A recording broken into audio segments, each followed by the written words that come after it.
All right, so here's the deal. Trump's reportedly fuming because his Epstein distraction tactics aren't working. It seems the scandal around Epstein is not playing into his narrative the way he intended. Yeah.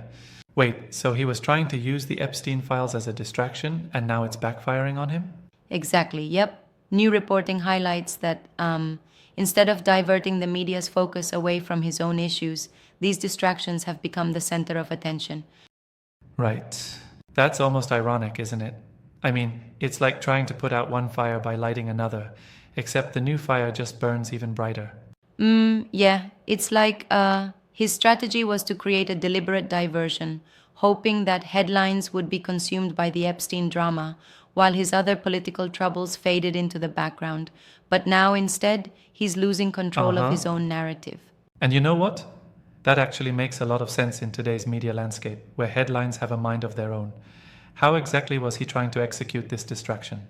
Well, the reports, courtesy of sources like MSNBC and insights from political commentators, including voices from Puck News, John Heilemann, Emily Davies, and even Ben Rhodes, suggest he was banking on the idea that drawing attention to Epstein's controversies would deflect scrutiny from his own missteps. That's pretty bold.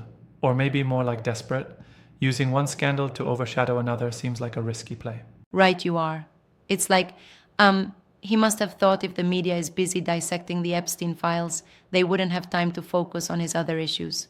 But the irony is that now the Epstein narrative is even more explosive, and he's left fuming. I I wonder if maybe he underestimated the power of that particular story. I mean, Epstein has been such a loaded subject. It's almost impossible to steer away from it. Exactly. And what's interesting is how these tactics, which are often meant to, assert control over the narrative, are actually proving uncontrollable. It's like the media has a gravity of its own that just pulls everything in. Right. It's definitely a lesson in limitations too. When you try to monopolize attention, you sometimes end up handing over the reins completely. Exactly. And with the constant influx of commentary from seasoned political insiders and journalists alike, it's becoming clear that Trump's confident attempt at distraction is instead amplifying the very issues he wanted to sideline. Yeah. Makes you wonder if this is just one tactical misfire or something that points to a bigger problem in his overall approach to media strategy. That's a great point. I mean, we've seen this before, a reliance on single narratives, like using a scandal as a smokescreen. But when that approach fails, it not only backfires, but also reveals deeper vulnerabilities in managing the public narrative. And it's clear that controlling the narrative in today's environment isn't as simple as just stirring up controversy. The media ecosystem is too complex and too relentless. Exactly. It's almost like trying to herd cats. No matter how much you try to control what's out there, the moment you set something in motion, especially a sensational scandal, it takes a life of its Yeah, own. I've heard some say that this is a sign of a systemic breakdown in his media tactics, like his usual methods just aren't cutting it anymore. Well, that's one interpretation. On one hand, this might just be an isolated miscalculation. On the other, it could be indicative of a broader failure in his strategy to manipulate media narratives. Uh huh. I'm curious. Could this failure to control the narrative actually have broader implications for how he's perceived politically? I mean, beyond just headlines? Absolutely, and it's almost like watching a tightrope walker lose balance mid performance. The failure of one diversion can lead to cascading attention on other problematic areas, eroding overall public confidence. Right. And the fact that these developments are being discussed by high ranking journalists and columnists reinforces that it's more than just idle chatter. It's a real reflection of how narratives are, well, evolving in real time. Exactly. The fact that we're seeing a convergence of perspectives from MSNBC to figures like John Heilemann and others indicates that this is an issue of significant public interest. It's not just alternative commentary, it's a full blown media reckoning. Yeah. There's also that intriguing use of hashtags like #Trump, Epstein files, and even Obama popping up. It underscores how these narratives aren't confined. They spill into every corner of the online conversation. Jot exactly. Those hashtags signal that the story isn't just about one individual or one scandal, it's about how political narratives cross party lines and even affect global discourse. What's fascinating, though, is this idea that his distraction tactic serves as a double-edged sword.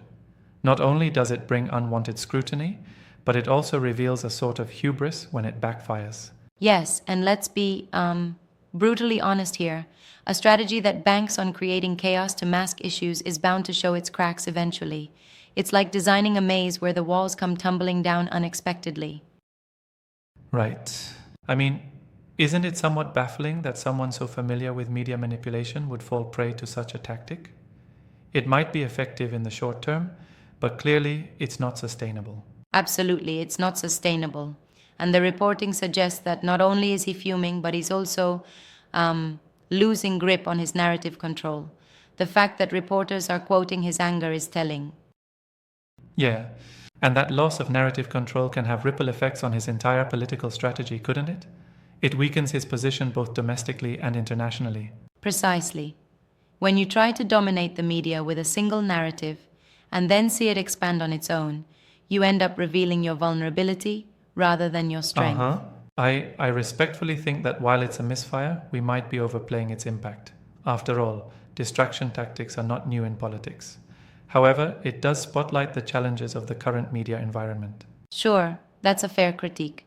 Tactics like these are part of a wider playbook. But remember, the issue here is about how the tactic's efficacy is diminishing in our modern, hyper-connected media landscape. Right.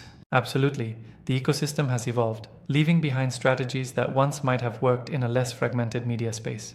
Right, exactly. And when the attempts at distraction become public, that alone undermines the intended effect. It opens up additional avenues for criticism and further erodes the narrative control he once enjoyed. And now it seems instead of diverting attention, he's actually stuck in a situation where every headline highlights his miscalculation. That's a narrative spiral waiting to deepen his troubles. Spot on. It's a vivid example of how trying to micromanage public perception can lead to unintended consequences, like an unfinished puzzle that only draws more focus on the missing pieces. Yeah, it's like the media operates on its own momentum. Once a scandal gets a foothold, even the most powerful figures in politics can find themselves not in control, but rather at the mercy of the narrative. Exactly. And in this case, Trump's attempt to create a diversion with Epstein's scandal has inadvertently fueled that uncontrolled narrative, something that not only frustrates him, but could also have, long-term impacts on his political strategy. Wow, that really puts things into perspective. So, while the concern is his immediate frustration, there's a much larger debate here about narrative control in the digital age. Indeed, it's like juggling flaming torches while riding a unicycle. One misstep, and the whole act goes up in smoke. This situation is a perfect case study in how difficult it is to steer a media narrative once it gets off track. And it makes you wonder if, at the end of the day, perhaps no one can truly control the news anymore. The system is too dynamic and fragmented. Exactly, and that's the core takeaway. The attempt to manufacture distractions not only backfires, but it also underscores the unpredictable nature of modern media. In a world where every scandal is amplified, the control of narrative becomes an elusive goal. Thanks for breaking that down. It really shows us that political narratives are much more than just sound bites. They're a battle for public perception in a digital era. Absolutely, and it's a reminder that even the best laid distraction plans can unravel spectacularly when faced with the unyielding force of modern journalism. Yeah, fascinating stuff. I mean, it's almost poetic, if a bit chaotic. It sure is. And as we watch these developments unfold in real time, it's clear that in today's media landscape, trying to control the narrative is like trying to catch lightning in a bottle. Definitely. Well said. Thanks for this insightful look into the complexities behind Trump's failed distraction tactics. We really dug deep into how even the mightiest can lose control when narratives run rampant. Absolutely. It's been a lively discussion, and it definitely gives us a lot to think about regarding the intersection of politics, media, and public perception. Thanks for the chat. Here's to keeping our eyes on how the narrative evolves next.